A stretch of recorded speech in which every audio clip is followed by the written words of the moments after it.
D'abord, pour contre la fin du cumul des mandats dès les municipales de 2014. Dans l'absolu, je suis pour. Et en même temps, moi, j'entends bien les arguments juridiques qui sont simples. Vraiment. De toute façon, ce serait retoqué par le Conseil constitutionnel. Un peu comme les 75%, si vous voulez, pour frapper l'esprit des gens.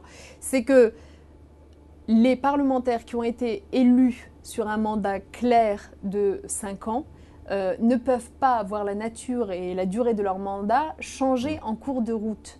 Et donc ça, c'est une règle constitutionnelle. Il faut attendre la fin d'un mandat pour changer les règles qui vont s'appliquer. Regardez par exemple les scrutins locaux qu'on est en train de réformer en ce moment. On attend bien la fin des mandats en cours pour le faire. Donc ce sera 2017. Donc juridiquement, si on veut être borné, j'allais dire, et ne pas courir le risque d'une censure, eh bien c'est plutôt 2017. Mais enfin, vous savez, là encore, la fin du cumul des mandats, ça fait 30 ans qu'on en parle. Qui le fait ?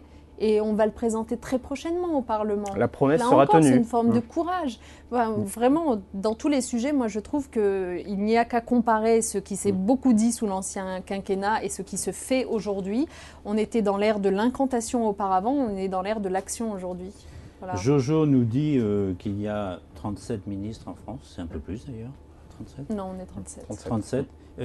Moins de 20 en Allemagne, est-ce qu'il faut en baisser le nombre ?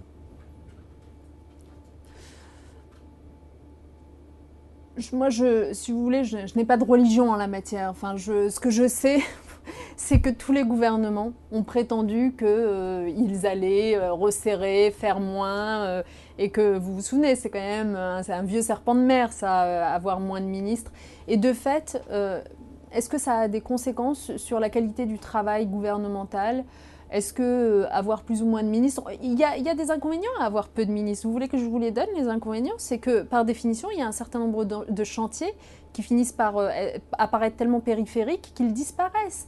Prenez un ministère comme le mien, par exemple, le ministère des droits des femmes. J'imagine que dans un monde que certains imagineraient idéal, où il y aurait un nombre de ministères resserrés, le ministère des droits des femmes leur paraîtrait périphérique. Or, moi, je peux vous dire aujourd'hui, de l'expérience qui est la mienne depuis 10 mois, que en 25 ans de disparition du ministère des droits des femmes, on a reculé sur les droits des femmes. On a reculé. Eh bien, tous les ministères que vous allez faire disparaître comme ça, en vous disant comme ça nous fait un ministre de moins à payer, je peux vous dire, c'est des chantiers qui ne seront pas traités. Voilà.